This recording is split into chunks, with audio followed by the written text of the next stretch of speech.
Hello and welcome all to the 79th part on the series of self-exploration. Joining the dots, contemplating, comprehending, and sharing it with you all raw. All that sounds great is the grace of all those who have blessed me, and all that sounds not so great is my limitation. Talking on love in two parts. Love strong or strong love, or the strength of love, or how love strengthens. Love, is it an island or is it the universe, the ocean? If love is universe, universal, ocean, and not an island, where does hate stand? There is no hate, it's only love. It's only love. Loving yourself, loving others, loving the universe, loving being you, loving the other being him. It's all about love. And when love becomes the ocean, the universe, and not an island, there is no place for hate. When real love knocks our door, hate flees from the back door. It flees from the window. It can never face love. Hate can never face love. And true love liberates, it never binds. The norms of society bind. When it is felt like love binds, it is not the love that is binding. Those are the norms of society, the limitations which we set upon ourselves. They bind us. And also only to an extent till our true love does not overflow that binding of the society.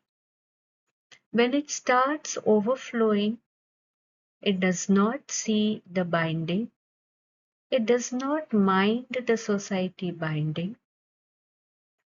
The binding of the society does not hinder it, it overflows and reaches the beloved.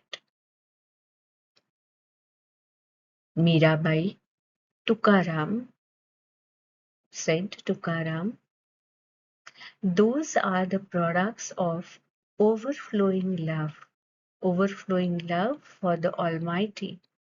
And we also have the epitomes of love, the all-time lords of love, the Laila Majnu, the Shiri Farhad, so many, the Bajirao Mastani, where their love could not see the borders of society. It was just beyond that, and hence it was divine. It is divine. Love for these people starts with a person or an idol. Love of Mirabai started with an idol of Lord Krishna, but it ended up bathing the whole humanity. Their verses, their expressions are an all-time lessons to all those who wish to know what is true love. It is the most wanted sentiment.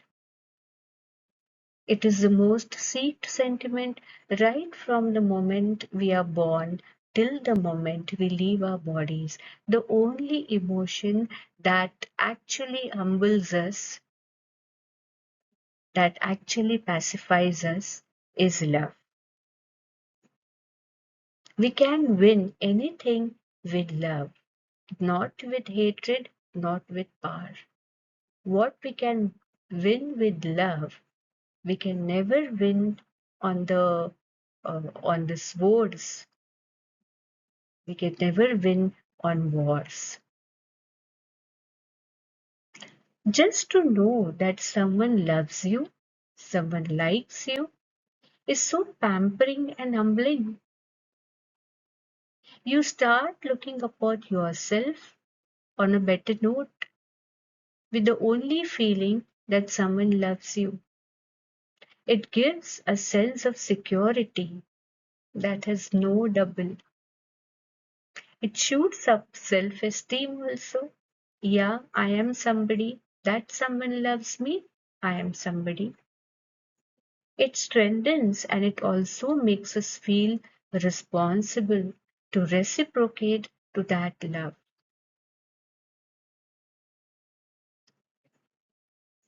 Any passerby, even a beggar on the road, calls you mom, mother, माँ, भूख लगी है, कुछ खाने को दो. I'm hungry, please give me some food. A small beggar child also comes behind you and seeks for some food and calls you mom, mother. And that motherly love emerges out of you for that child who is nobody for you. But when that call for love comes, the love within you gets kindled. When someone tells us, you're my God, you're my God, you're my everything, you're my idol, we may or may not be God, we may or may not be ideal, but when someone calls you his idol, his ideal, does it not kindle that godliness in us, that love in us, that responsibility in us? Then such a love that is poured on us selflessly, that idolizes us, will it bind us? Will it weaken us? Will it bring the ego in us? Or will it expand us? Will it help us grow, elevate, give us a reason to kindle that divinity in us which someone is looking in us and transform ourselves with that love? Take that person who's loving us and thereby the whole universe under the wings of our love. It cannot be binding if it is true love and if we see it with the eyes of true love. It will never bind, it will liberate, it will elevate. Someone says, I love you a lot, but it is not necessary thereby that you too should love me. It's a famous dialogue of a film. If you don't love me, it's fine, I understand. But I can't stop loving you, and I don't see any reason to convince myself to stop loving you.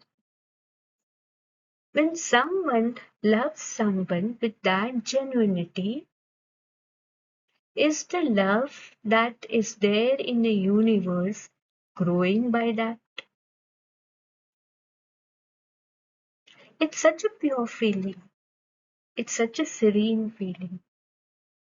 And all those who malice it, adulterate it, are small people, are small people.